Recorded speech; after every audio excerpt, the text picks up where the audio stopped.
இந்த வீடியோவில் நம்ம என்ன பார்க்க போகிறோம்னா, துலாம் ராசிக்காரர்களுக்கு 2025 நவம்பர் மாதம் எத்தகைய ஒரு மாதமாக இருக்க போகுதுங்கிறது சயின்டிஃபிக் வேதிக் அஸ்ட்ராலஜி முறையில் அறிவியல் சார்ந்த ஜோதிடத்தை எப்படி இந்த ஒளி தத்துவம் மூலமாக உங்களுடைய கர்மா செயல்படுதுங்கிறது பார்க்க போகிறோம். பரிகாரங்கள், மூடநம்பிக்கைக்குள்ளே போகாமல், மிகைப்படுத்தாமல் உள்ளது உள்ளவாறு அறிவியல் சார்ந்த முறையில் பார்க்க போகிறோம். இப்போ பாருங்க, துலாம் ராசிக்கு பாருங்க, ஆண்டு கிரகமாகிய குரு 9ஆம் இடத்துல இருந்த குரு 10ஆம் இடத்திற்கு அதிவக்ரமாக கடகத்தில் உச்சம் பெறுகிறார் நவம்பர் முதல் வாரத்திலிருந்தே. அதே சமயத்தில் சனி 6ஆம் இடத்திலே நீடித்திருக்கிறார். 5ஆம் இடத்தில் ராகுவும் 11ஆம் இடத்தில் கேதுவும். குருவின் பார்வை சனிக்கு கிடைக்குது, ராகுலுக்கு விலகிறார்.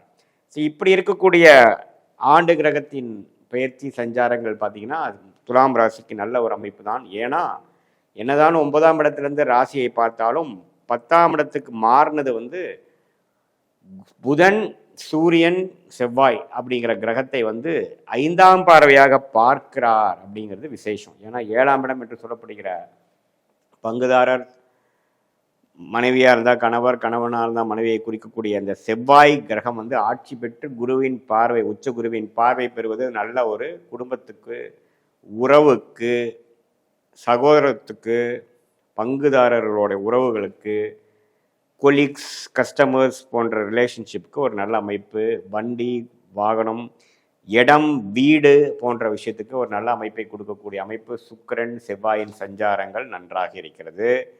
அதே சமயத்தில் ராசி அதிபதியாகிய சுக்கிரனே ராசிக்குள்ளேயே இருக்கிறார். அதுக்கப்புறம் கடைசி வாரத்தில் 2ஆம் இடத்துக்கு குரு பார்வை வருவது குரு பார்வை வருவது அருமையான ஒரு அமைப்பு. நிதி புலக்காட்டங்கள் அதிகமாக போகுது, பண வரவுகள் நன்றாக இருக்க போகிறது.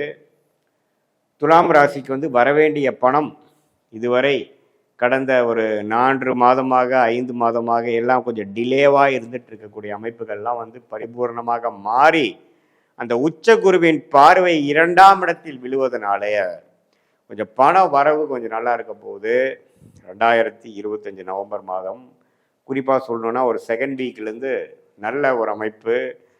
இடம் சார்ந்த விஷயங்கள், பூமி சார்ந்த விஷயத்தினால கொஞ்சம் நல்ல பலன் பெறக்கூடிய அமைப்புகள், மனசு கொஞ்சம் சந்தோஷமாகக்கூடிய அமைப்புகள், இதனால் சில கடன்கள் பிரச்சனைகள்லேருந்து விடுபட்டு வரக்கூடிய ஒரு அமைப்பு துலாம் ராசிக்காரர்களுக்கு இந்த நவம்பர் செகண்ட் வீக்லேருந்தே படிப்படியாக வரக்கூடிய அமைப்புகள் கண்டிப்பாக உண்டு. அதே சமயத்தில் சுக்கிரன், சூரியன், புதன், செவ்வாய் இந்த 4 கிரகத்தோட